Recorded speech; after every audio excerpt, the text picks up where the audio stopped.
Evening, ladies and gentlemen, and welcome to this 103rd edition of the Together for Education webinars brought to you by Notebook.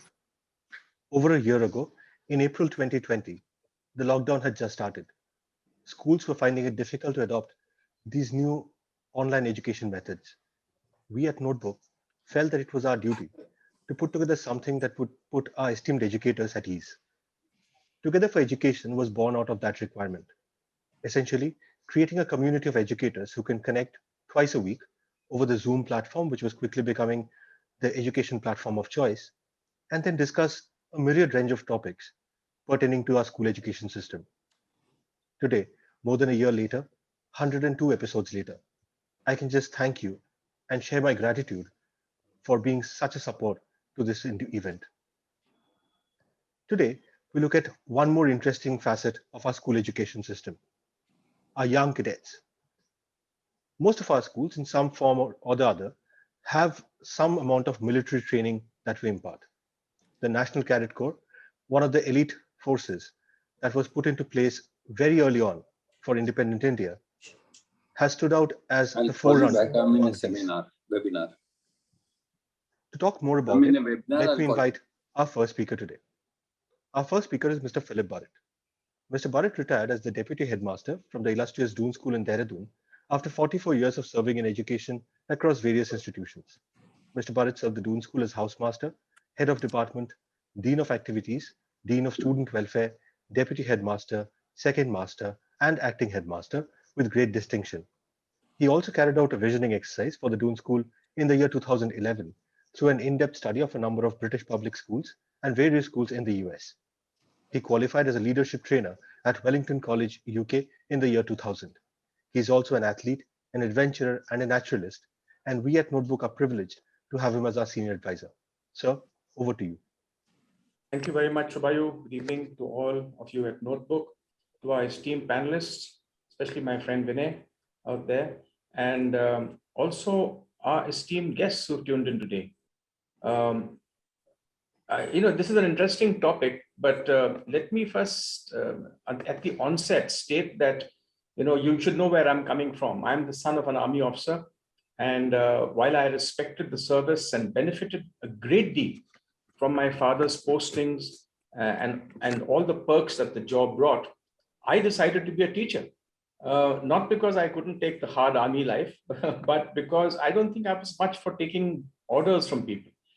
And so apart from what I know, that joining the forces has many advantages. And our students would do well to consider it as a career. I often have regrets that I didn't join the army, but much later, when it was too late. But I must say, it's a fantastic life, it's a fantastic job, and I don't think many of our students actually look at it this way. I'm also ambivalent.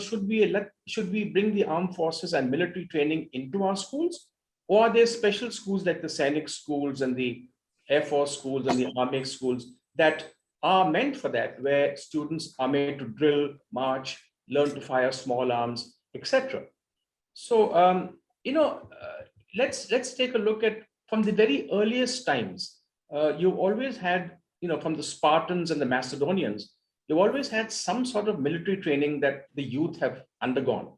This is not so much because they were always at war, but I think it also instilled a sense of discipline into these youngsters. There was gymnastics, athletics, wrestling, archery. This built a sense of belonging, a sense of the tribe, and good for young boys. All these disciplines are now, of course, included in the modern pentathlon, which is now an Olympic sport. Even in the early 200s, when I went for that Look-See mission to England, a lot of schools have something similar to the NCC. It's called I think it's called the Student Cadet Corps, which is compulsory. And even though they fought two wars and, there's no war looming around the horizon at the moment, most of the children, once or twice a week, are pulling these, field guns, marching, climbing ropes, and just doing things that I think excite young people. Then, of course, there was a Boy Scout movement that started by Lord Baden-Powell. And I saw that as an extension of the Cadet Corps, where boys learned to camp, to cross rivers, to tie ropes and knots. They dressed up in uniform. They learned, Morse code. And again, I was a part of the Boy Scout movement in school. And, again, it enthralled so many young people. And after the Boy Scout movement, then we had the Duke of Edinburgh Scholarship that Vinay knows a lot about, where, this was brought to India by a headmaster that wasn't both in Sanar and Doon. This again is something that was started in England by Kurt Hahn, and it encourages a sense of adventure, a spirit of service, and skill development, apart from physical fitness in young people. This later became the International Award for Young People, which is an Indianized form of DEAS. Now, most good schools that had the DEAS would not need the NCC, because you got everything to the DEAS, the adventure and all that, you got it through the DEAS or the IAYP. वो है मेरा diary ना, वो लाल सा मोटा diary. Now, what happens is that the three things that the IAYP stresses on. Of course, one is physical standards, one is adventure, one is skill, and one is service.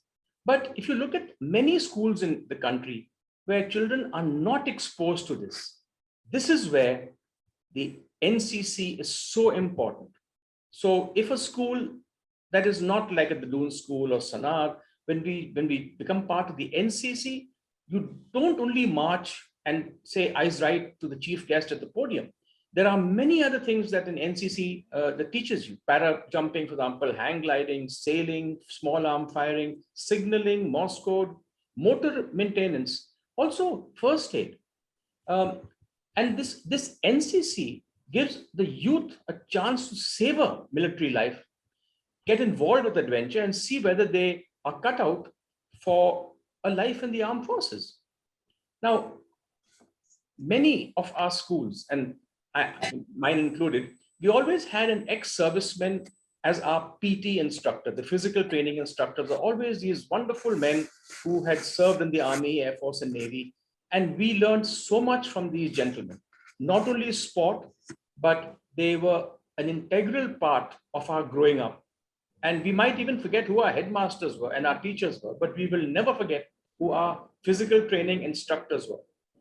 These men had very little idea of what modern psychology, as we call it.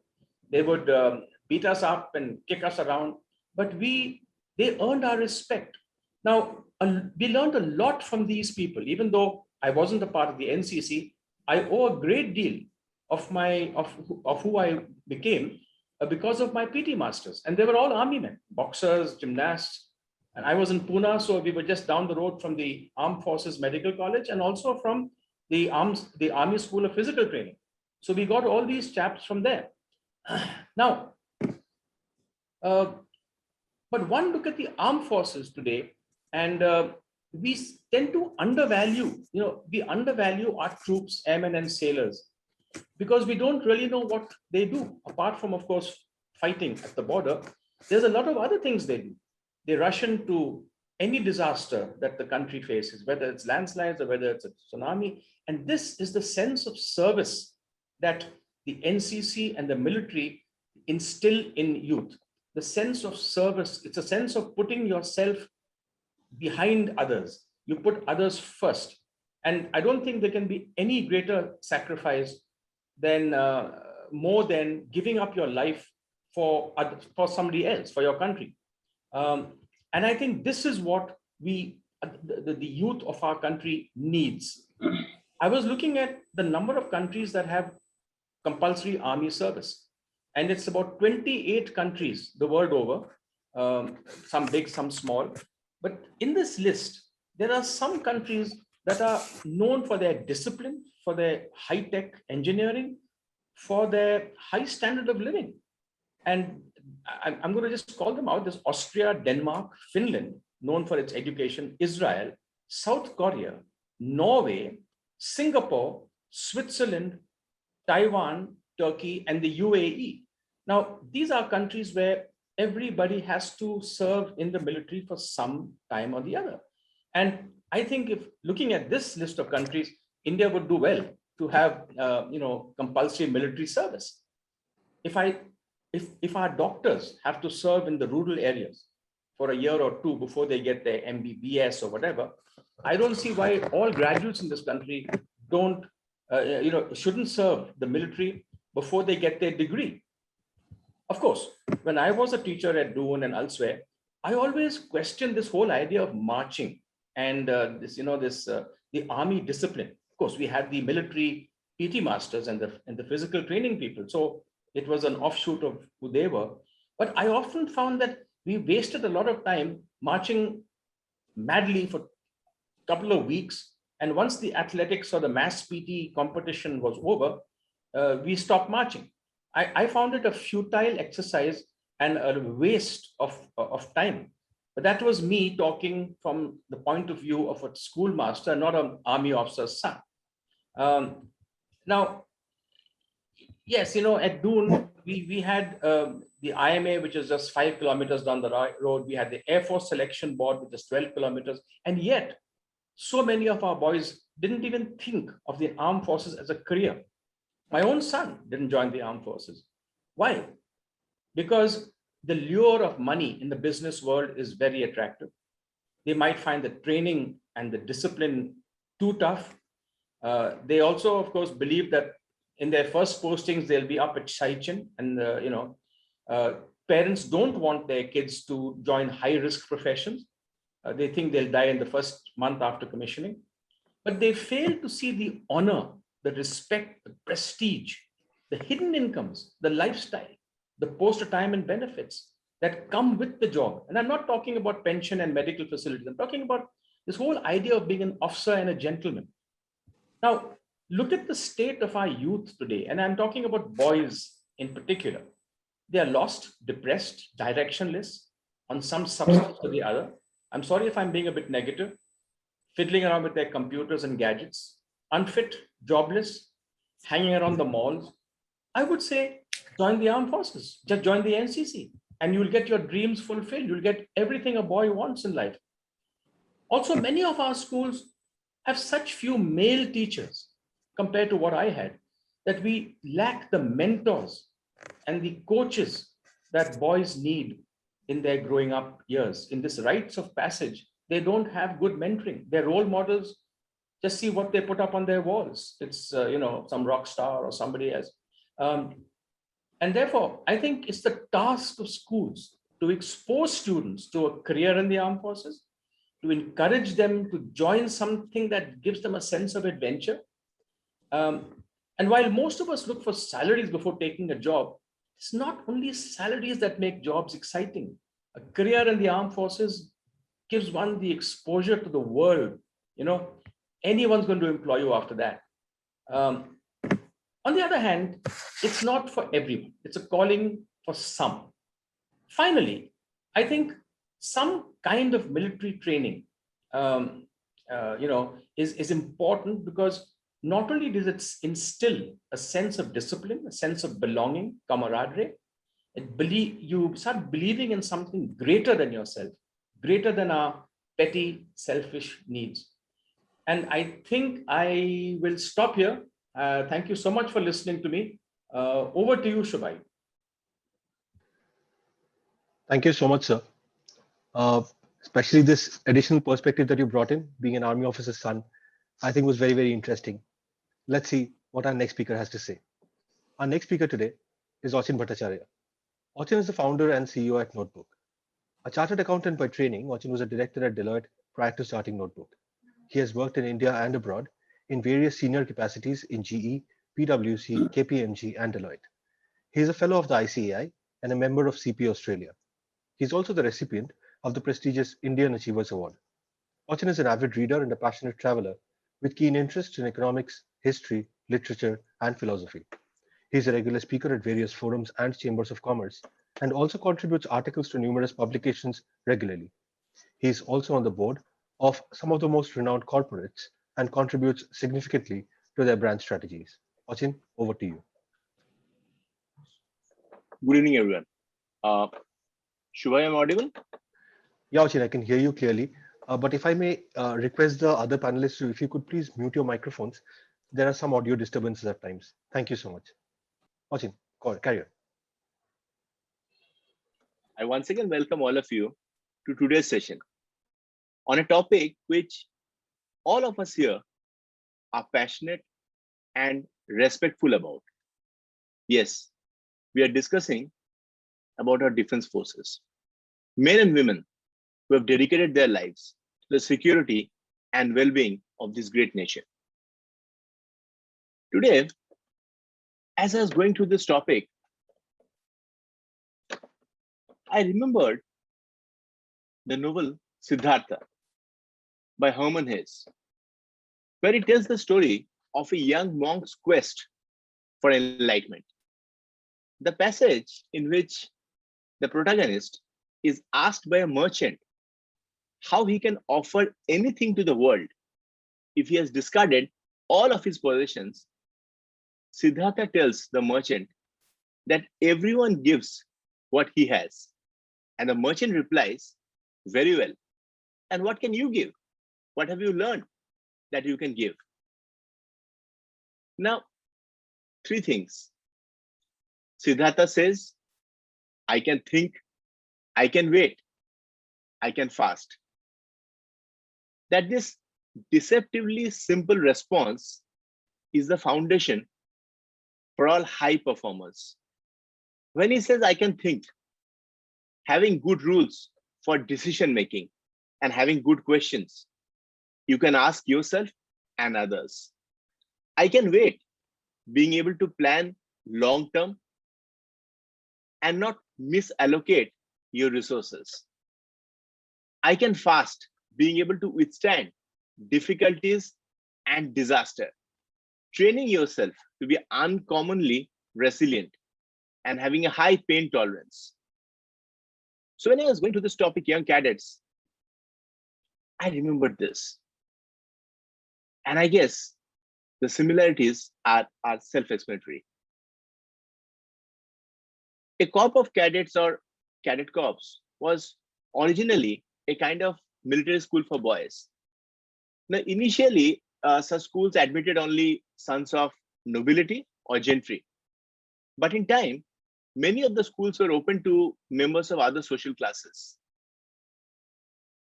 The original cadet corps was established by King Louis of France for younger sons of Gascon gentry.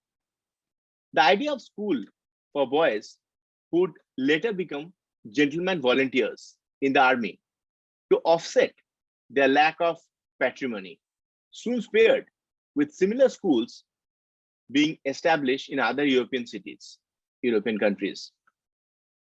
Now, in UK, in the mid 19th century, the idea of cadet units in school was developed by the Secretary of State for War, Jonathan Peel, as part of Queen Victoria's review of the volunteer units, which is forerunner of today's reserve forces.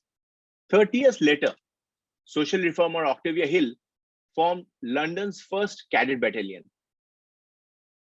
Now, of course, Bayard mentioned about National Cadet Corps. Before coming to that, considering today's topic, very recently, I think early this year, in February, I was going through some news reports, and I'm sure many esteemed educators in this forum had seen the same. India's Parliamentary Standing Committee, the Defense Ministry, the Department of Personnel and Training, which is wing of the government administering and drafting policy for government employees, had recommended making military service. Now, this again is a recommendation of 2 years compulsory for youth. So there are various news reports, debate, discourse on the same. Now, I guess one of the most prominent reasons behind the recommendation is the shortage of personnel in the Indian Armed Forces, which includes, of course, all three wings of the defense forces. While the Indian Army, going by news reports, were short of around 7,000 officers, 20,000 men. Similarly, Navy and Air Force as well. However, the government does not intend on making it compulsory for youths to pursue a career in defense.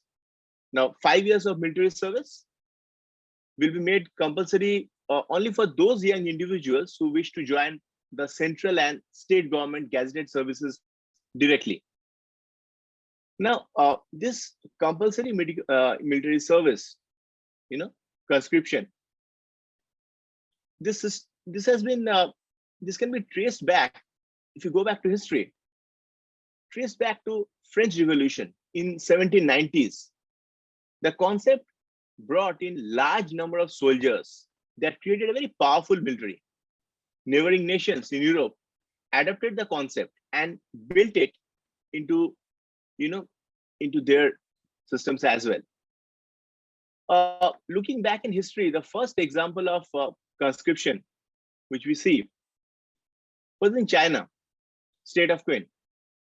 They started a process of registration of every household, which allowed them to bring in universal military service and helped the creation of the Qin Empire.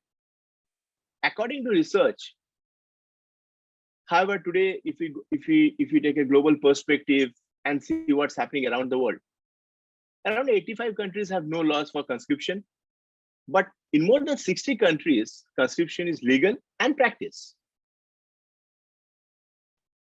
Now, for example, nearer home in Asia, if you look at Korea, both South as well as North.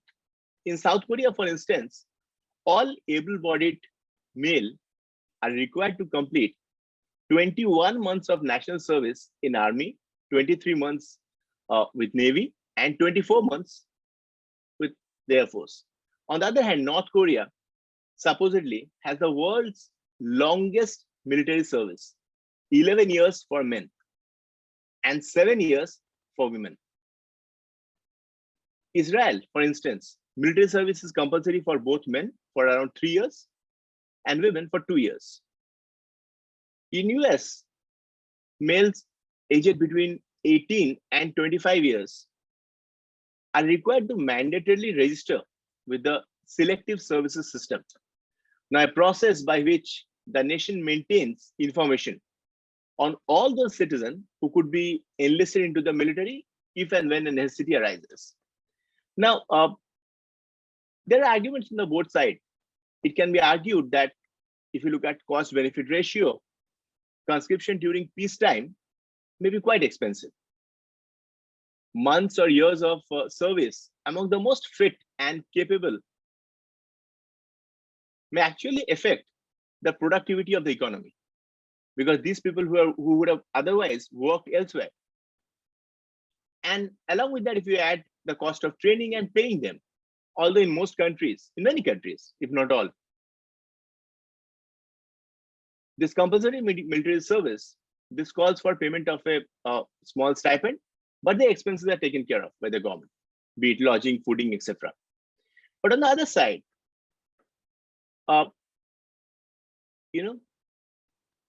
considering the fact that yes, there is a shortage of personnel, and also this may act as a great unifying force. The kind of patriotism it may evoke in the heart of a youth will be unparalleled. There's no doubt about it.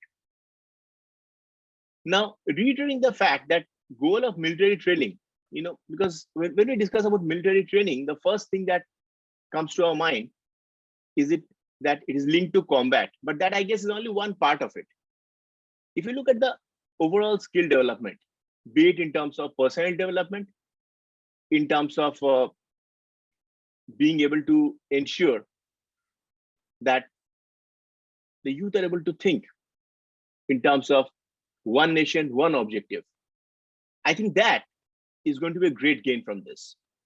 All over the world, I have in West, for instance, in Western countries, I have seen, and I have seen the kind of active military personnel when they're boarding an aircraft.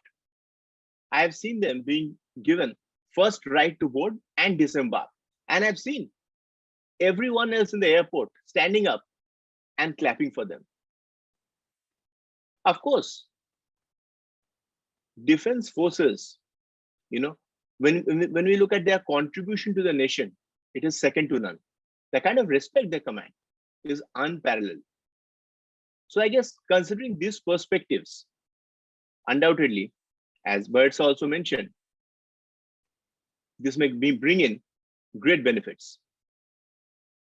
Now, coming to our own structure, India has always followed since inception a system of voluntary military service. There's never been, at least post-independence. Now, NCC, National Cadet Corps, as we are all aware, is a tri-service organization which comprises of the Army, Navy, and Air Wing, and engaged actively in the grooming of youth of our country. Now, the Soldier Youth Foundation is a voluntary organization which recruits cadets from high school, secondary colleges, universities all over India, and being given basic military training. Now, but the interesting point is the officers and cadets have no liability for active military service as of now, once they complete their course. So this was formed just after independence, 1950, and can be traced back to University Corps, which was created under the Defense Act, India Defense Act, in 1917, with the objective to make up for the shortage in the army. Now, NCC is a successor to the University Officers Training Corps, which was established by the British government in 1942 during World War II. Again, in 1949, a girls' division was also raised. And the NCC was given an inter-service image in 1950 with the Air Wing added, followed by the Naval Wing in 1952. So undoubtedly, I also think that another thing which is very important, the NCC curriculum was extended to include community development and social service as part of the NCC syllabus at the behest of our former Prime Minister, late Pandit Jawaharlal Nehru, who took very keen interest in the growth of NCC. And also, whether we look at 1962 Sino-Indian War, where to meet the requirements of the nation, NCC training was made compulsory in 1963, just after the war. Again, in 1968, the corps was made voluntary. Also, the contribution of NCC, whether it be during Indo-Pakistani War of 1965 or later on, Bangladesh-Pakistan War of 1971. NCC cadets were always the second line of defense, organizing camps to assist ordnance factories, and also worked hand in hand with civil defense authorities and actively took part in rescue work and traffic control. So I think as far as contribution of NCC goes, it has always been huge. And also for many of our youth, although it has never been made compulsory, but for many of our youth who have actively been engaged in NCC, later point of time have pursued very successful career in our defense forces. Now, if you look at this particular topic, and if you look at the entire aim, as I told you, that the first thing that comes to our mind when we discuss about any kind of training, compulsory military service, or even when we look at NCC. But apart from combat, I think what is very important is development of character, commandership, discipline, leadership skills. I think no other organization in the world can boast of leadership skills like defense forces, which is unparalleled. Secular outlook, or be it the spirit of adventure, the idea of selfless service, generating the kind of idea of selfless service among youth of the country. Now, in order to create human resource, which is organized, trained, and motivated, and also to ensure that we create leadership in all walks of life, which will be available to the service of the nation. I think NCC, undoubtedly, National Cadet Corps have played a huge role. There's no doubt about it. Now, we have a great panel here today. And it is very important and a very, I'll say, very experienced panel and very diverse experience. And in this very important topic, I really look forward to hear from them with regard to their perspective on this. I thank all of you for giving me a patient hearing. Over to you, Shubhai. Thank you, Vachin. As always, thank you for those wonderful examples from around the world and the various facets of what the National Cadet Corps means to the Indian system. Well, ladies and gentlemen, as Vachin said, we have a fantastic panel lined up for you. Before I introduce the panel to you, a little bit about Notebook. We at Notebook are an EdTech organization. We make short videos pertaining to the school curriculum. Now, these videos come in handy in two cases. One, when you as a teacher are taking your class, whether it's online or offline, you can use these videos as part of your class. You can actually send links to the videos even before your class. These ensure that your students have a visual understanding of the topic that you're going to teach. Later, actually months later, when the students have to write their exams, they need to be reminded of exactly what you taught in class that day.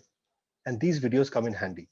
Students have access to the same videos from their home on any personal device they have, be it a laptop or a smartphone, and then they can use these videos to not only revise these topics, but also get reminded of what you taught in class that particular day. I'll play a short snippet of one of the Notebook videos before we introduce the panel to you. The very first part of the Indian Constitution is the preamble, which highlights the main objectives of the Indian Constitution. It is often called the soul of the Indian Constitution. The Constitution states the way in which the government will be set up in India and the different rules that it needs to follow. Did you know that the Indian Constitution is one of the lengthiest constitutions of the world? It comprises of 395 articles, 22 parts, and 12 schedules. While framing the Constitution of India, members of the Constituent Assembly had to keep certain factors in mind, including the diversity, unity, and socio-economic conditions of the people of the country. The Constituent Assembly was a group of 300 people which was set up in 1946.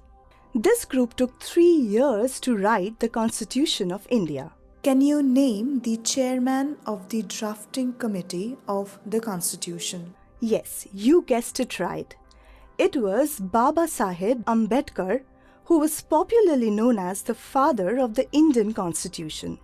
Now, let us understand certain key features of the Indian Constitution. The Constitution begins with an introduction called Preamble. Well, as I said, this was a short snippet of one of our videos. You would find more than 10,000 such videos at your disposal should you choose to use Notebook. All of these videos are available at our website, www.notebook.school. Well, with that said, ladies and gentlemen, it is now time for me to introduce the wonderful panel that we have lined up for you today. We are privileged to have with us Colonel Kumar Pratap Singh, retired, who is the founder chairman of CCA, Colonel's Central Academy School in Gurugram. His vision has seen the school reach great heights in all fields, namely sports, academics, and co-curricular activities. He is a product of the National Defence Academy, Khadagwasla, Pune, among the finest defence training academies in the world.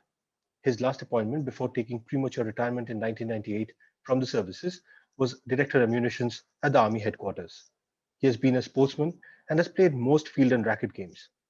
Colonel Pratap was member of the Army team that participated in the Himalayan Car Rally. He is an executive member of National Adventure Foundation. His love for physical fitness and instilling love for adventure has seen CCA Class 11 students going for whitewater rafting each year on River Ganga, while Class 9 and 10 go for skiing and trekking annually. For the others too, from Class 4 upwards, there are overnight camps and adventure trips. Colonel Pratap is a member of the education wing of FICCI and a member of Quality Circle Forum of India.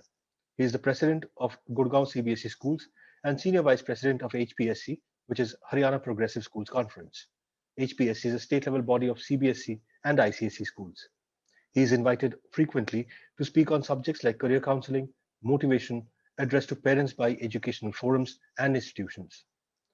He is also an avid player of golf and bridge. Sir, we are absolutely privileged to have you on this panel. Thank you so much for making the time. We also have with us Mrs. Nirmal Yadav, who is the founder principal of the CCA school.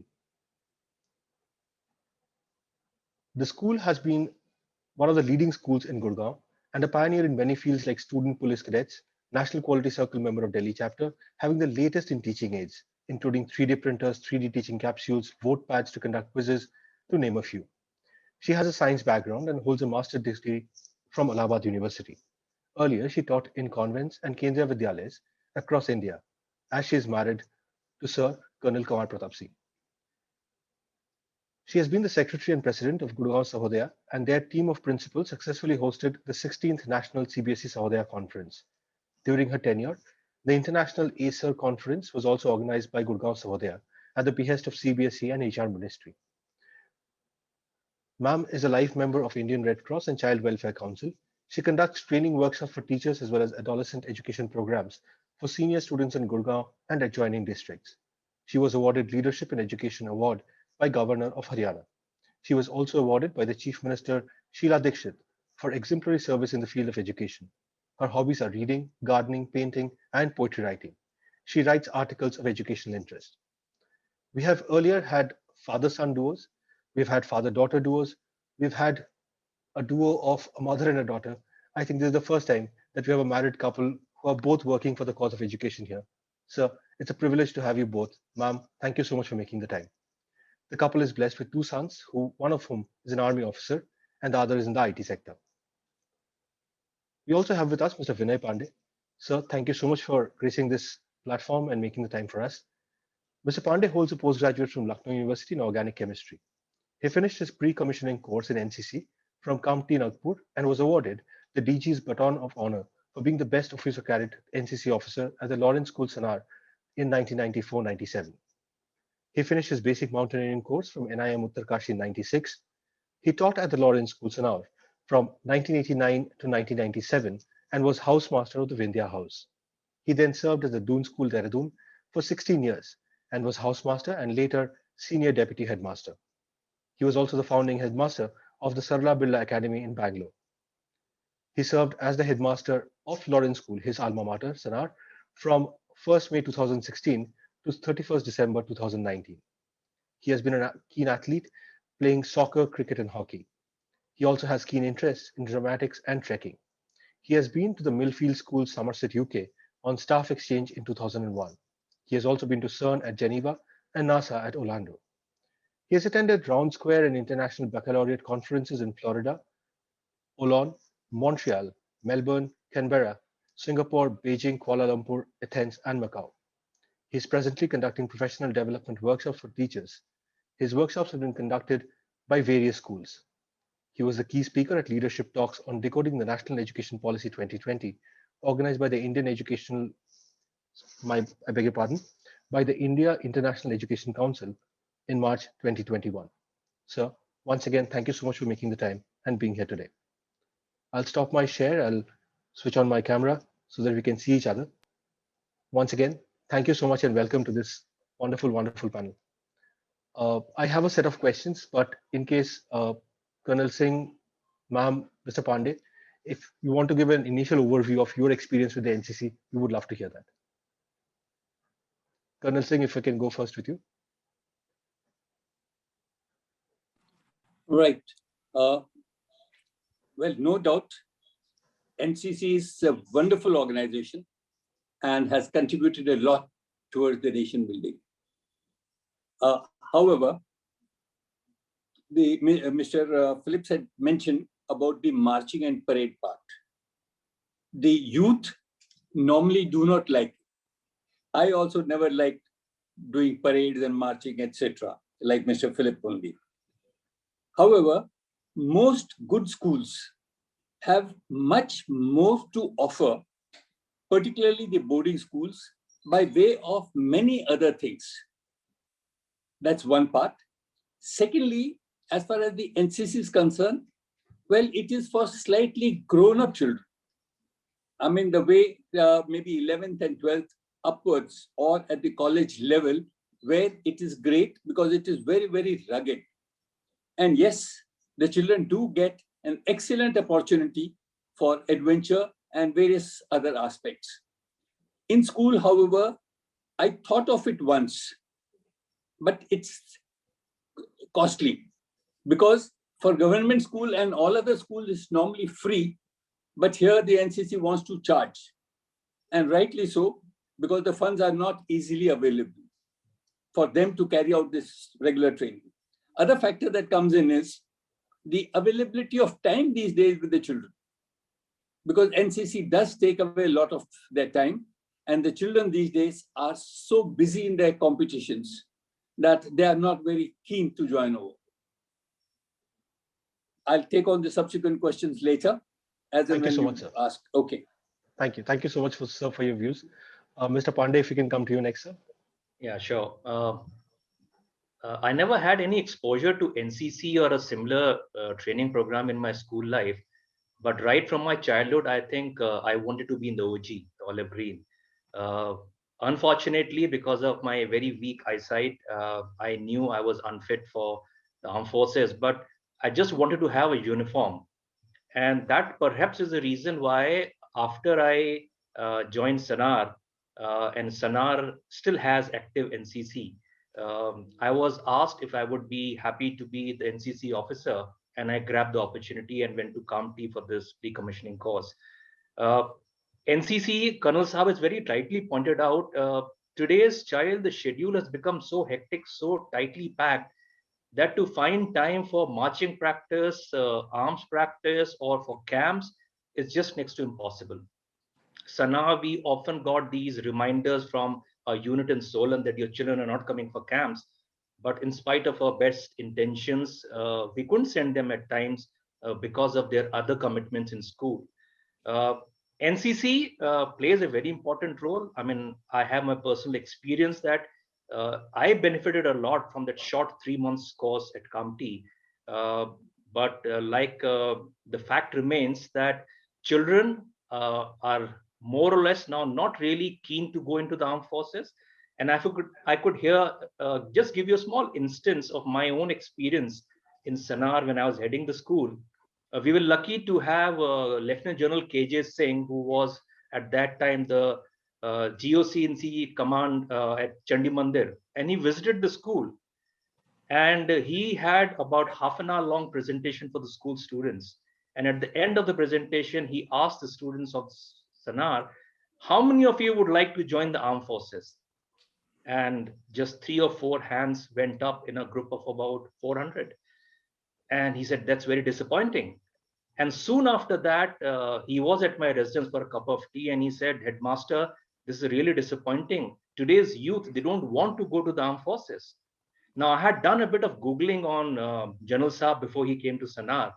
And I asked him a very polite question. I said, sir, where are your children? And General Saab was quiet because 3 kids and none of them opted for armed forces.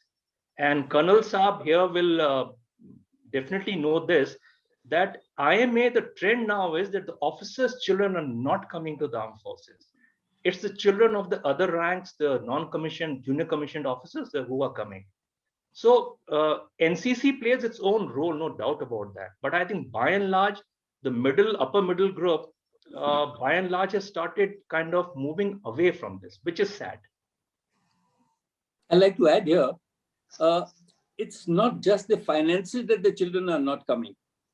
I think over the period, the government is probably to be blamed for the respect and prestige that the army was enjoying in earlier days. Right. It has been relegated in many, many ways, subordinated to the IAS, subordinated even to the police. For example, if you look at the comparison between police and the army, every state who earlier had an IGP in entire state has now at least about 10 to 12 DGs, Director General of Police, who are equivalent to an army commander. Now, in army, we have just about 4 or 5 army commanders, 6 rather, 7 now. 7 people of the rank of army commanders.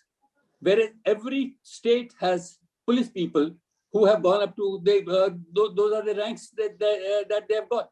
So it's very, very important and essential that they respect and honor that the army people deserve has to be somehow restored, and it has to be raised higher in the eyes of the public, and particularly, and this is possible only through the administration.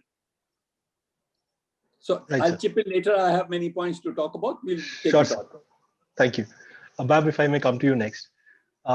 Your personal take on NCC, and also how do you see the importance of any kind of military training, regimented military training for school children?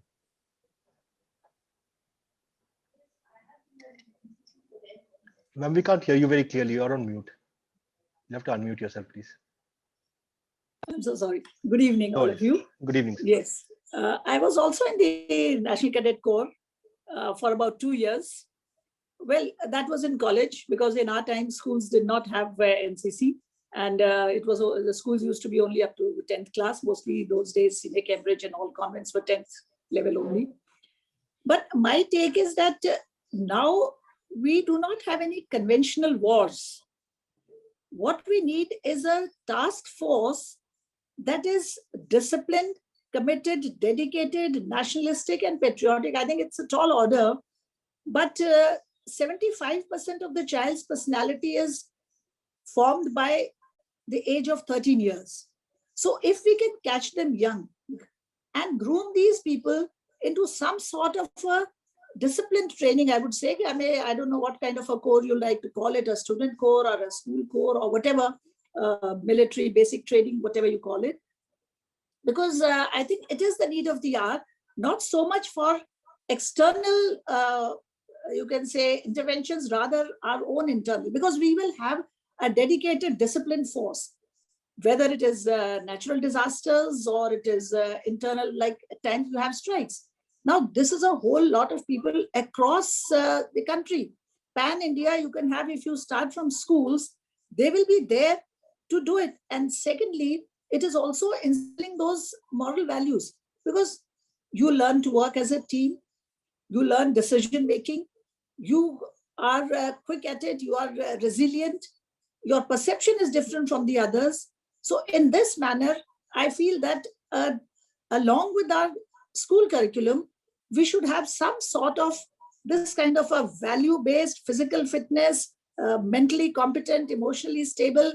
I don't know, I may be asking for a tall order, but we schools, if we really are determined to do something, we can do it. It can be one of those allied subjects along with just not studies. Earlier, we used to have moral science in our school days. Now that has gone on the back burner, and we look for every solution to the government. Why the government? And I feel sorry, I don't know, somehow I felt so disturbed and perturbed during this pandemic when people were doing all sorts of wrong things, the black marketing, hoarding and all this. I said, where did our teachers, where did we go wrong? I mean, being from the education committee, I was really ashamed. I said, where did they go with schools, with teachers? And we can't blame the lower strata or the economically deprived strata for this. Even well off, I don't know where our values, because we are a diverse country. And this is the only way we can integrate them, when we have something of a commonality in our school system and early college system. Why do we want to train them only for going into the army? Let the whole army come into them. Switzerland has got a military, but they don't fight wars. It is their written or unwritten, whatever the code is. So this way, we can have a force that will make a difference across the length and breadth of India, because the diversities will come together. We are multicultural, multi-religious, multi-traditional, multi-language, all kinds of diversities are there. This can be one thread that will rope the country in together. I think for the time being, this will do. Maybe later on, if you have any question, I'll be happy to answer. Sure, ma'am. Thank you so much. Thank you so much. I think ma'am touched upon a very interesting aspect there, the actual moral values of it, rather than the trying to create a core of militarily trained young people. Ms. Pandey, if I can come to you with this, you've been a commissioned officer. Do you see that value being a very important part in every student's life? You'll have to unmute yourself, sir. So you'll have to unmute yourself.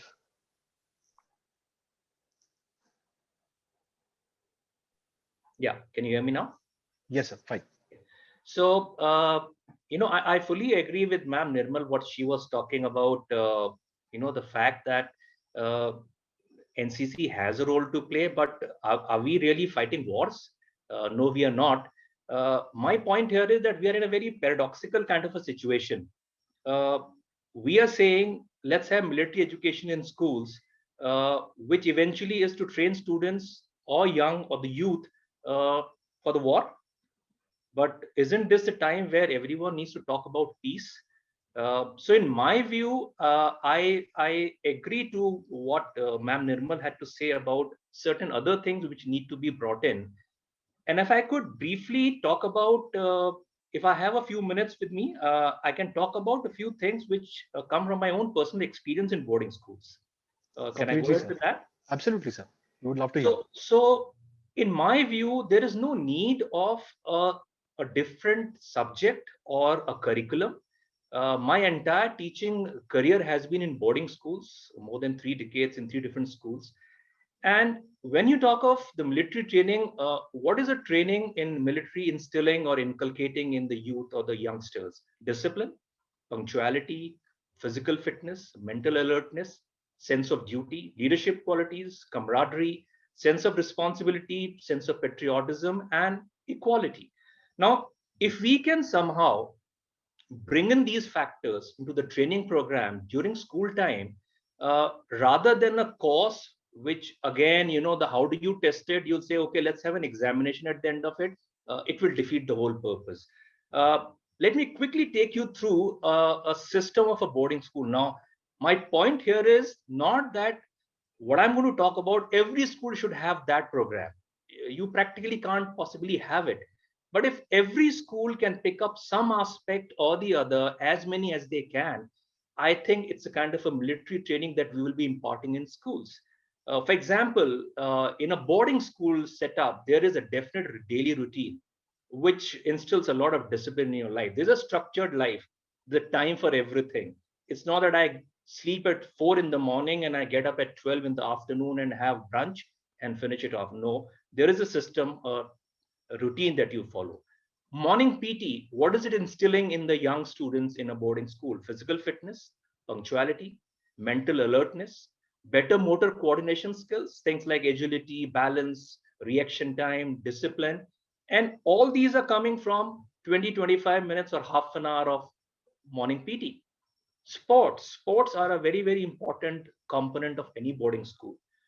Now, my personal experience has been that sports and outdoor activities play a very, very important role in shaping a human personality. So what do you learn from sports? You get physical fitness, no doubt about that. You get mental alertness, like I said, better motor coordination skills, team spirit and camaraderie. I think the friendships made on the field, off the field, outside the classrooms last forever in these schools. The leadership qualities, learning to strategize. You're playing a game, you're playing a tournament, a competition, you're strategizing things, accepting defeat and learning from your mistakes, ability to take quick decisions, discipline and fair play. Similarly, another important aspect of a boarding school life is are the treks and the adventure activities. Again, what are you learning from those? You're getting physically fit, you're being mentally alert, motor coordination skills are improving, team spirit is improving, fortitude. I mean, there are times we experience situation where we said, why did we come for this trek? But I think the mental toughness, the companionship of students around you, and you sail through that adversity. Risk taking ability, leadership skills, accepting defeat, learning from mistakes, and most important thing which I personally remember we learned from these treks and adventure activities was empathy. I mean, you got to be in somebody else's shoes to understand what he or she feels about things. So when you're trekking on a very, very tough hillside, and you haven't had a sip of water for 4 hours, or you haven't had a bite of food for 7 to 8 hours, and the first sip you take of water or the first bite you take of the food that you get, it will always remind you in your life later how does it feel to be thirsty? How does it feel to be hungry? So that empathy is automatically ingrained in the mind of that youngster. Then prefectorial system. All boarding schools have strong prefectorial systems. They learn the leadership skills, discipline, and here the discipline is not by forced obedience. It is discipline instilled by leading by example, by taking the team forward by inspiration and the sense of responsibility. Uh, and similarly, uniformity in food, dress, personal belongings, it brings a lot of equality amongst the students, camaraderie, and celebrating all national, religious, and regional festivals, which brings a kind of a secular attitude and a sense of patriotism. So, if I'm talking of uh, a curriculum, I actually don't need a curriculum per se. All I need is if these kind of activities can be provided to the youngsters right from their early childhood. And ma'am did mention the right thing. It has to come early. It can't be left to the last 2 years, because by that time, class 11 and 12, you already have a very, very, baked kind of a mindset. It's very difficult to go through that mindset and teach you something. So it has to come early. So in my view, there is no need of any examination. There is no need of any special military training. If these kind of things can be inculcated in the routine of a child in the school, which even the NEP 2020 talks about, greater emphasis on outdoor activities, I think it will be wonderful. Thank you so much, sir. Colonel Singh, I'll come to you with something that you said a little earlier. You said that overall the respect for the armed forces has gone down. And it totally resonated with me because in the US, when very young students are studying, they learn how to read the insignia. Here in India, half the people don't know if a certain rank belongs to the army or the navy or the air force. Here, we don't know how many stars you have on your shoulder and what that means in terms of rank. Sir, in a school system, right, when you have NCC or some form of military training, does it also not give an impetus to that side of things where people respect the forces a lot more? So you have to unmute yourself, please. Yes, Thank you, sir. there have been numerous cases where the people from the politics or otherwise, they do not know the difference between a lieutenant general and a general. If there's a major general, they call him Major Saab at times. And well, that is very, very sad. However, that is very difficult to say that part. However, looking at the children of our school, at any given time, I have about 3 to 4 or 5 students in various academies, whether it is NDA, Navy, Air Force, or IMA. And what we have done is, as we were just discussing about the boarding schools, now in our school, we've made an effort that we have various clubs, including a defense club. People who are wanting to join the defense club, the teachers, and we don't teach them or we don't tell them anything about it. Right from class 8 onwards, about 35, 40 children join this particular club. They have a liberty to change at any time during the year or the next year join a different club. N number of them. These are career clubs, which they are called. However, coming back to your point, and the other aspect which Mr. Pandey also mentioned, that separate training of NCC or parade, etc., is not as important. Because a child in his tweens, that is by about the 8th and 9th class, he makes up his mind as to what he wants to do in life. And here is the time when the parents, the teachers, and we have to act as role models and then give them, or rather show them the direction which they want to take. And this happens. And the best learning ground, as again Mr. Pandey mentioned, is on the sports field. This is something, unfortunately, here again, when I compare it with some of the foreign countries, like when I went to UK or Russia, there are vast places of sports fields. In the evening, every child is playing around there. In Liverpool, I saw n number of football grounds. And here in Gurgaon where I stay, if I want to go around and look for 2 good football grounds, either in the school or in the general area, I'll not find one. And if they call stadiums, if there is one in entire Gurgaon and you can't reach there for at least 2 hours, it's the amount of commuting time that takes. Coming back to the other types of things that we talk of in NCC, Boy Scout, etc. Now, these are the opportunities some of the schools are giving. I'll quote an example here. These night camps for the children, I thought of it about 20 years back. And the first time when we did it, we said, all right, they will go out and stay in the tents at night in the months of winters. And I said, I spoke to the children and I said, are you keen? They were bubbling with energy. They said, yes, we'd like to go.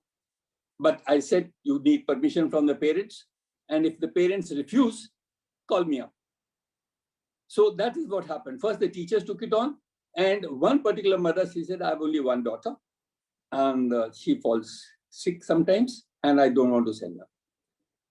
So she was asked to call me up. I said, yes, how many times has she fallen sick?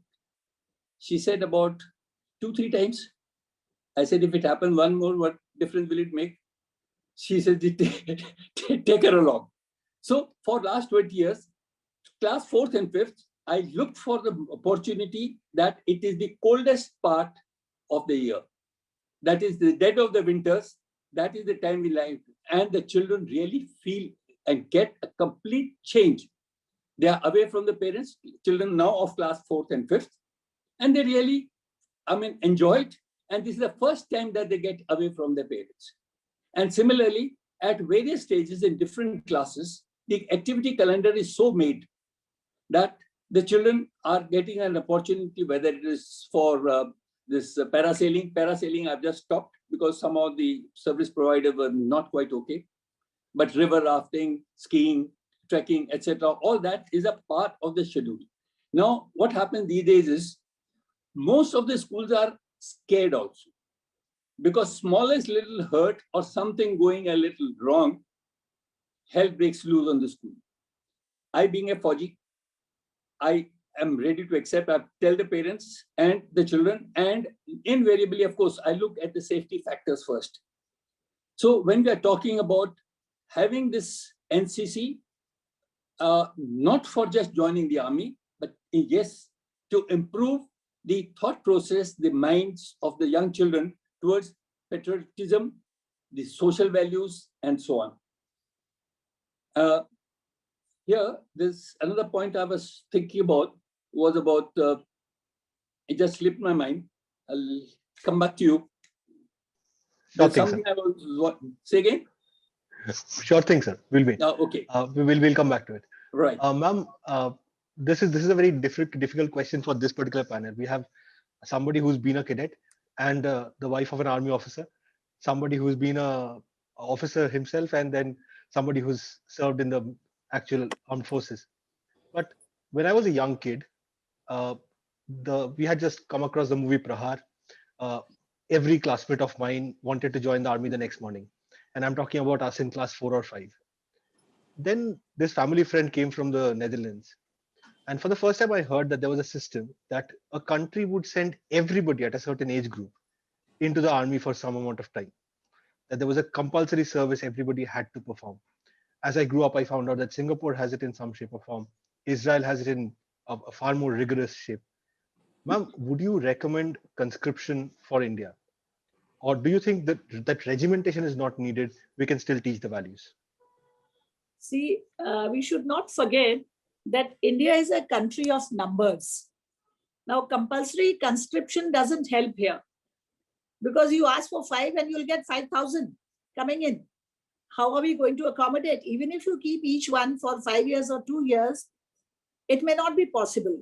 Those are countries with lesser population or lesser force to work in this. In our case, we have 65% of our population is under 40 years of age. So we have a vast repository of these people. Now, instead of that, why don't we do it a little out of the box thinking and use these committed, dedicated people for our internal works. We have internal terrorism, we have natural disasters, as I said, there are strikes or other things. And if we have trained these children, it can be, of course, I agree 100% with Mr. Pandey, but why only boarding schools? He is being, being there, he's a little more partial towards those. But I would like that every day school, it can be knitted into our curriculum. If there is a will, there is a way. If I don't want to be convinced, it is like a person convinced against his will is of the same opinion still. So if I want to be convinced, I will be, and we can somehow find a way to have these people, as he rightly said, that we need people who are resilient, who are decision makers, have the team spirit in them. They are humble in victory and graceful in defeat, competent, courage with compassion, confidence without arrogance. These are the things that I would like my students to imbibe. And if they've gone through this for good 6-7 years, then they have learned those organization skills. Because these days, we tell often these children that an unorganized person is a failure waiting to happen, and rightly so. So these certain skills that will stand them in good stead. Whenever you need, they are ready. And since all would have been trained, it doesn't take long. A week, you give them just 2 or 3 periods. It would be sufficient. Now, what imprint school life leaves on you is more than your college. If I ask each one of you here on the panel to close your eyes and think of your teachers, I'm sure 99.9% you would only come back to thinking about your school teachers. I was there in Presentation Convent, Jammu, and we used to have those Welsh nuns and Dutch fathers and all that thing. And I still remember our nun, she made our whole class 8, stand up and take a vow that children, when you grow up, you're not going to have more than 2 children, because you will not get standing space at this rate if population is growing. And mind you, at the time of independence, we were only 40 crores or something of that sort. Think of that. And that was there at the back of my mind that no, we should have only 2 children. And of course, our generation has had 2 only, whether it was by default or by design, whatever it is. But if these children at this young moldable age, then we get a whole force with us, and we don't have to have them training. Anything happening in the city or town, a very small thing also, all right, collect the children from anywhere. There could be some sort of deputed neighborhood, one leader or some sort of a thing, and then it can widen on it, that ripple effect, and go on into a larger circle. So we need these decision-making people. We all know about that Hudson River plane landing. It was that pilots, of course, restrained to do this, but I'm not talking of that far-fetched Hudson River landing that the pilot has to land the plane on the river. But if our children grow up in this way, they would be an asset to the nation. We are not lacking in brains. We are not lacking in effort if you want to put in. Yes, the physical fitness will come with it. It is a corollary to all this kind of training. And we have a vast bank of these ex-servicemen with us, all kinds. Why go in for officers? We can even have these JCOs and NCOs. They are quite capable. They will be willing to lend a hand to the schools. And rather, even there can be a mechanism that 4 or 5 neighborhood schools, they employ 1 person. He goes 2 days to every school. If we want to really go with the mechanism, I think if it comes from within the organization, it may be workable rather than imposing from the government. The government can show us the way, show us the path, but we have to do the walking ourselves.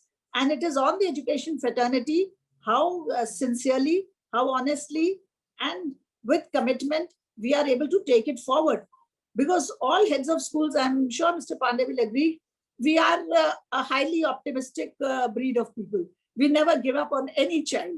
We would like to even take I always say that we must carry the last child with us. And I've seen children, my students are all across the world. And when they come back to me and they say, ma'am, I used to be in the bottom 10, bottom 5, where are you? I said, at least you had your head on your shoulders and you were absolutely, I mean, you were on the right path.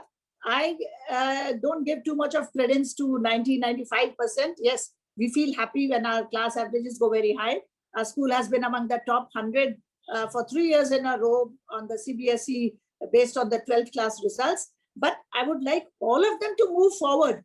And these middle rank, those 75-80%, I have a child who was in the 80-85 bracket in mathematics.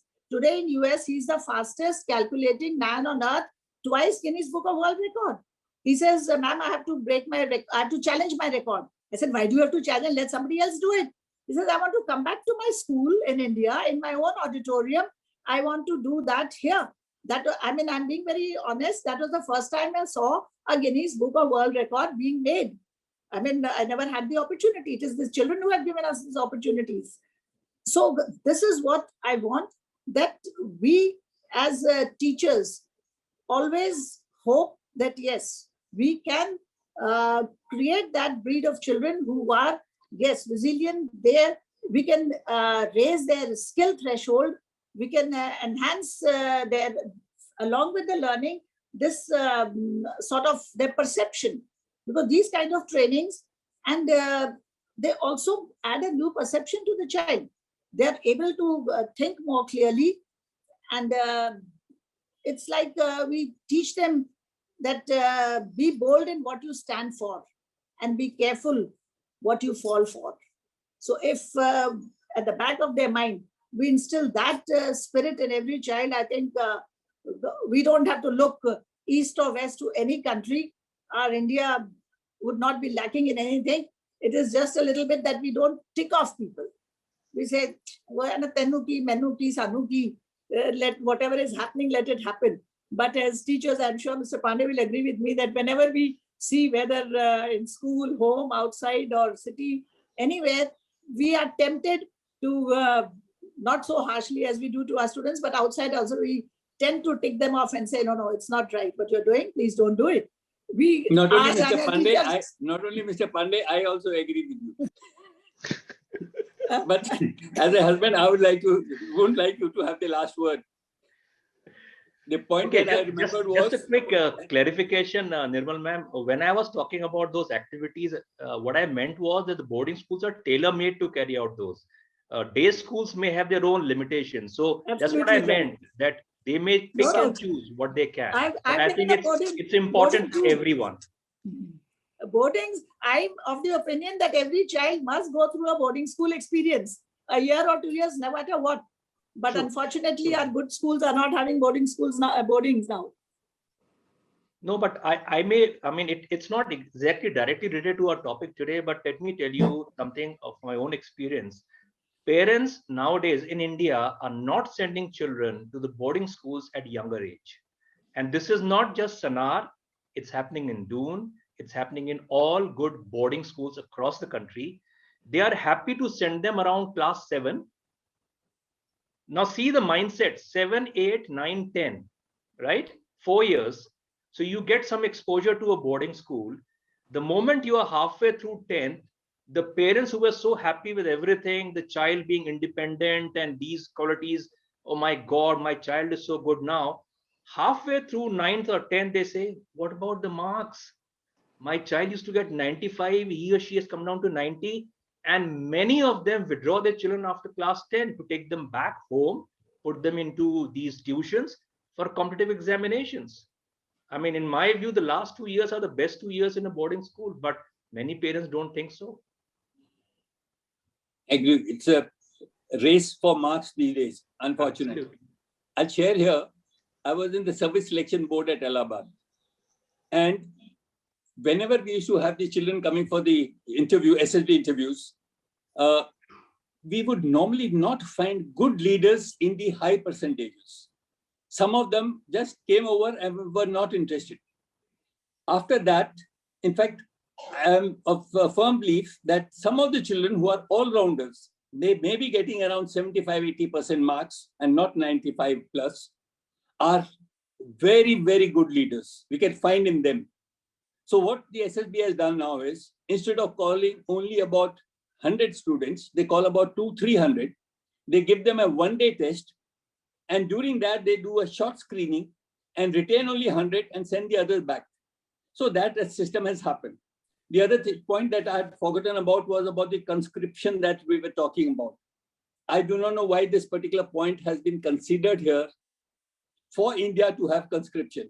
As ma'am said, that you have vacancies for say 200 and you will find 10,000 coming up and lining up. Here, a good policy had been made earlier that we had short service commission, and as far as the army Jawans are concerned, they get recruited at about 18 years, and they're out of the army by about the age of 35. The system was that they will be absorbed in these side professions, whether it could be for BSF, CRPF, or in the state boards. It's a pity that these people are not being absorbed and getting wasted out. An army officer, he retires at the age, used to retire earlier at 48, now it's at about 52. Now, he has another about 8 years in comparison to the rest of the people. So their absorption into the side stream was very, very essential and required, which has probably not happened, not at many places. However, as far as the officers are concerned, they have found their ways into industry, in school administration, and in various other places. It was mentioned that he wore uniform after teaching. Well, I have come down to teaching after having worn uniform for about 30 years plus. So that was the point I was wanting to make about the conscription part. And well, that is the reason. I don't think that is necessary because we are, as ma'am said, we have large numbers and there is no shortage. But training these people is good. It should happen. And but one more thing which is happening, that the short service people who should be out after 5 years, the army is again, defense forces are again selfish. They don't want to lose these people and they keep giving them extensions. Instead of 5 years, they want to retain them for 10 years, another 2 years, and so on. Now, this is partly because of financial reasons, but yes, when we talk of conscription or compulsory military training, these short service commissions should just come and leave so that we have more and more number of people available to the civil society where they can contribute a lot. Back to the school questions about the cadet, young cadets in the schools. Another thing which has been tried by Kerala, they call it police cadets. And this has gone in a big way as far as that is concerned. Haryana also tried it. In fact, they approached us, the police department, that we like to hit this. So we started this in about 8 to 10 schools, including our school. And we did it only for class 9 students. For 1 year, this training, police cadet training. And I think that's not a bad idea because they wear police type of a uniform with a beret, etc.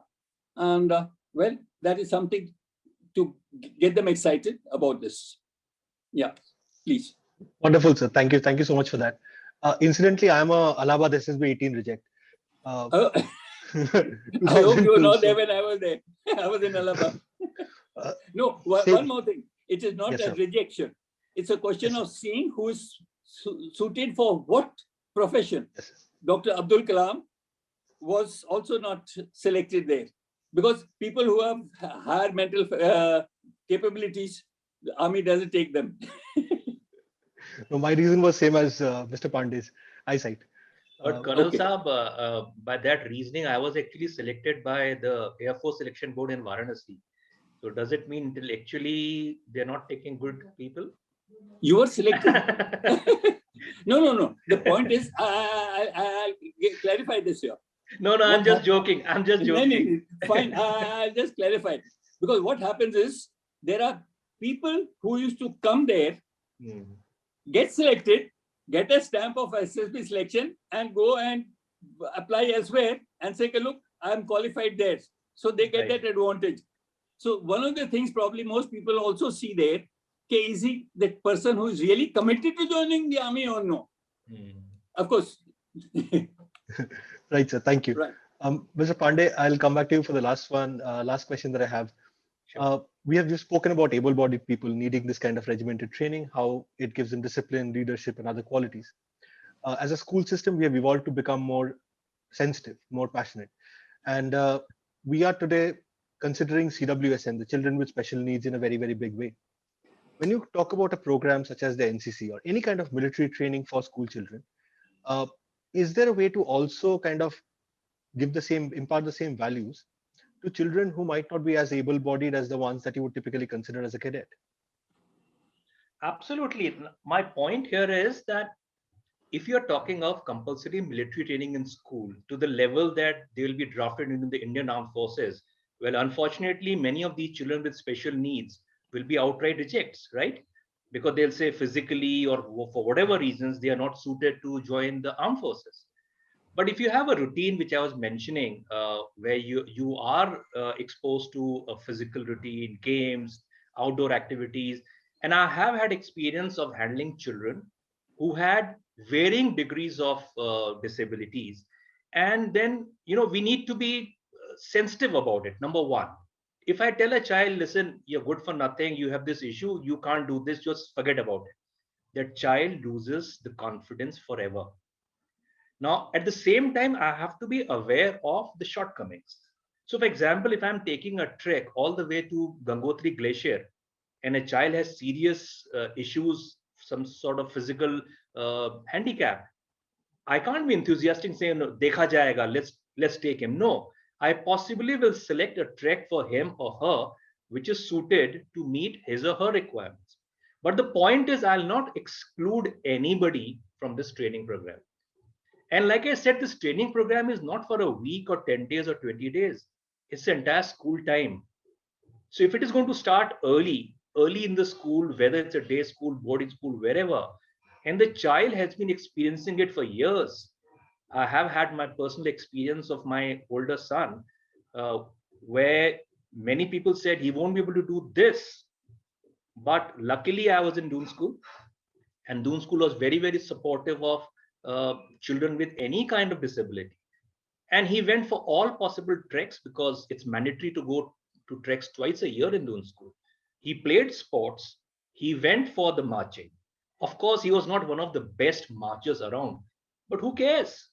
I mean, as long as he's a part of the group, the mainstream, I think we'll do wonders for these children. So in my view, to categorize a group saying they are children with special needs, separate group, separate marching squad, you are actually alienating them. You have to very smartly, very cautiously blend them into the main group. And I mean, let me assure you, it's been my own personal experience. They really can do wonders. Wonderful, sir. Thank you so much. Ma'am, if I may come to you with the same question. Actually, ma'am and Colonel Singh both, since we are talking about your school, with children with special needs, how do you go about? Well, we do have, but a very, very limited number. But I would say that it is we adults who make this difference. For a child, it doesn't matter in their own class, whether a child is with special needs or without, or what we say in common language as normal children, because they themselves try and help out that child. We had a child with muscle degeneration condition, and he joined somewhere in class 3 or 4. Till then, he used to have those caliper shoes and all. He would walk on his own. By the time he passed out class 12, he was on wheelchair. In class 10, he had to be on a wheelchair. And the class themselves, the boys, they would take turns from the gate, bringing him to this point and then taking him to the classroom, helping, taking the wheelchair up to the washroom. All those things they did. In class 5, I still have a girl, and she has to be under heavy medication. Very bright girl, brilliant. I mean, brain-wise, I really feel sometimes, I don't know, she's been blessed with a wonderful brain. But the thing is, due to heavy medicines which make her sedated, sometimes she doesn't understand certain things. The class, the children themselves take time out to explain to her, okay, look, this was the, she asked this much, I did not understand, and they help her out. So this kind, plus of course the other physical disabilities are normal. As long as a child can walk or see, little deformity in the leg or hand or the face is okay. But as long as the brain is fine, the children do accept. They do not have any prejudices. It is we elders who bring it into these children, these differences. For them, a child is a child, dark or fair or tall or short or fat or thin or whatever. So I think if we allow children, as Mr. Pandey says, you let them be with them and they themselves give the child the handicap. You all right, he's here, not there, cannot play this game, but can play this much. Can do this with us, can do art with us, but not dancing, can do singing with us. It's okay. For them, it is nothing. And as long as they are in the mainstream, neither the children who are there with the child get affected, nor the child. They all move together as a team, as supportive as they can be. Thank you. Thank you so much, ma'am. Colonel तो Singh. कुछ जैसे बोलते हैं ना, कुछ कर गुजरने के लिए मौसम नहीं मंजिल चाहिए. If I have a goal in front, I will not wait for the conditions or the environment to be suitable. So हमें मौसम नहीं मंजिल चाहिए. If I have a goal, I'll willy-nilly move towards it. Wonderful, ma'am. Thank you. Thank you so much for that. I'll also give an example of a child who used to stammer a lot in the class. And in our school, we have a system where every child is required to speak once in a year on the stage in front of the entire lot. They have to prepare their own topic, etc. And when this child came up to the stage, there was stunned silence. And I was told that he stammers. So I also waited because it took him a lot of time to start. And ultimately, he finished his speech. And the applaud that he got from the entire spectators, audience, was superb. And I'm sure these are the empathies that the children have for each other. And this is what, as we were talking about, the camaraderie that happens. And it definitely boosts up the morale of the children. And we don't hesitate. There have been a number of students with differently abled and so on. It's part of life and we cannot shun them. And they need all the support that we can provide. And for this, one more thing that we do. Class 5 every year is sent to the blind school. They go every year just before Diwali. They collect some money on their own. They purchase sweets and go and visit a day with those children in class 5. The class 5 student in that blind school. Similarly, in class 9, I wonder if some of you have heard of Mr. Kalra here at Badwari in Gurgaon, where they have a large number of old age people who have been abandoned by their families. First time about 3-4 years back when I sent class 9, they had carried gifts, items, various other things. And when they came back, the teachers and children were crying because what they saw there, what had happened. So these types of things, the empathy part and sensitizing them onto all other issues. So, but once if a child with a differently able need is there amongst them, well, they are very, very supportive. And that, of course, goes by the culture because I have not yet seen anybody who's making fun of these people these days. We may have only heard of it in various other places, but I have not come across this. Right. Thank you so much, sir. To all three of you, thank you. Thank you so much for this wonderful, wonderful discussion.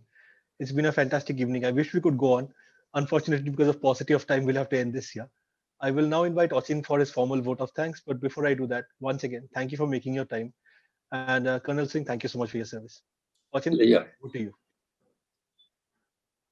I think really wonderful session we had. Great, seamless discussion and very thought-provoking as well. Bharat sir, thank you as always for giving us a great start and for sharing your perspective on this. Nimal ma'am, thank you so much ma'am for being here and for sharing your thought with us.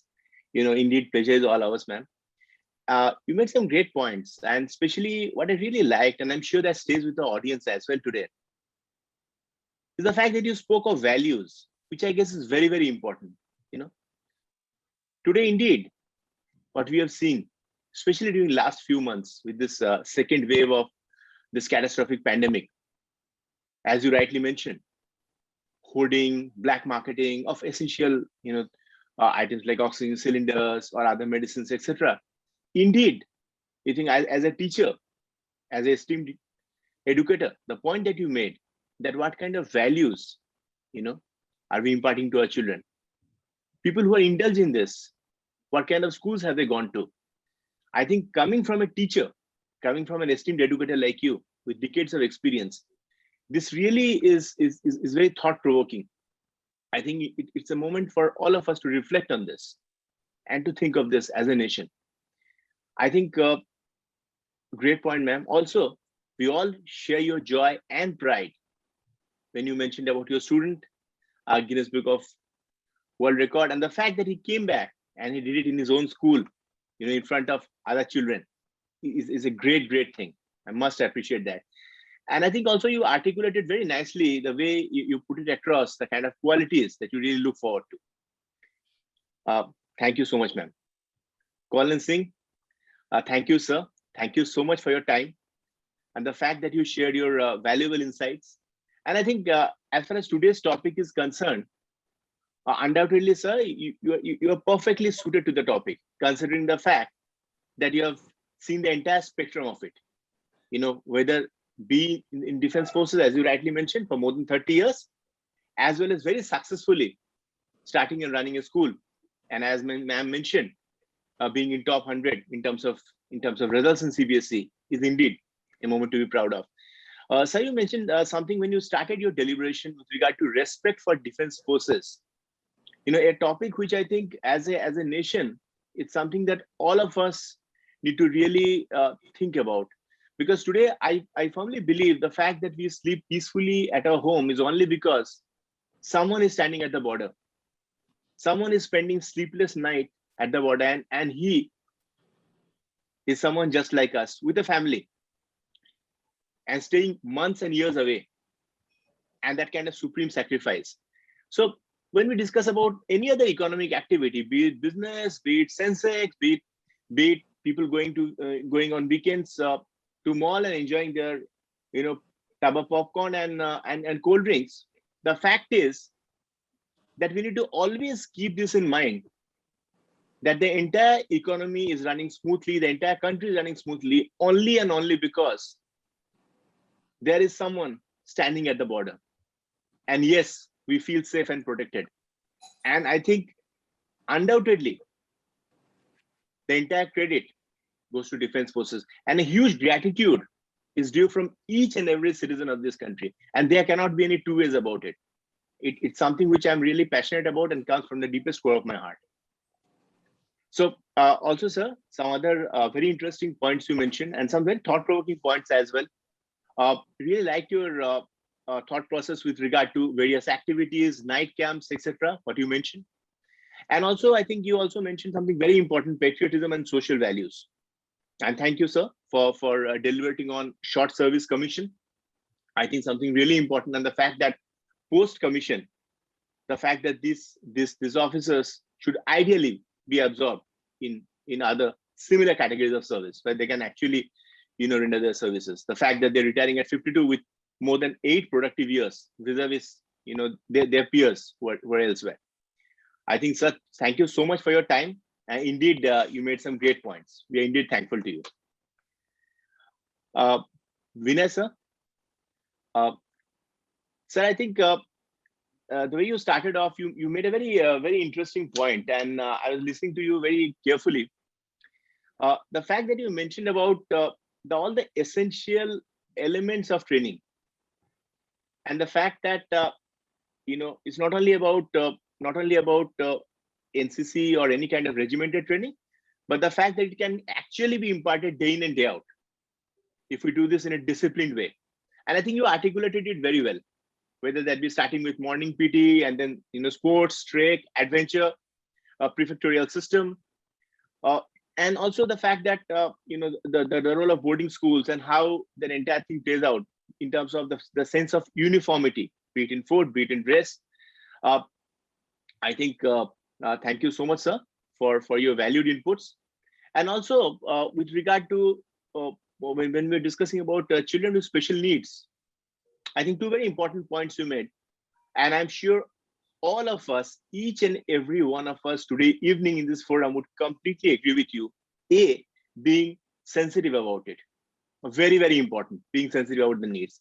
And second, although we are aware of the shortcomings, that doesn't mean that those children are not provided with an opportunity. Because indeed, providing an opportunity, irrespective of how they perform, that's completely secondary. As you rightly mentioned, the fact that they are part of the mainstream and they are privy to that experience makes a world of difference for them. So I think indeed we had a great discussion today. All thanks to our esteemed panel we had, and I'm sure that members of our audience as well, esteemed educators, enjoyed the session. Thank you all. Take care and good night. Thank you. Thank you, sir. Thank you. Bye-bye. Thank you, sir. My pleasure, sir. Thank you. Thank you. Wonderful listening to you, Mr. Pandey. It was Yeah, great. pleasure. Same here, ma'am. Let's see when so things much. get Thank better. you. Possibly we'll find an opportunity to meet as well. Sure, maybe someday. Right now, I'm struggling to meet my colleague, Mr. Barrett, who is just 15 kilometers away. Okay. Till then, we keep doing the good work. Sure, of course. Thank you. Bye, everybody. Bye.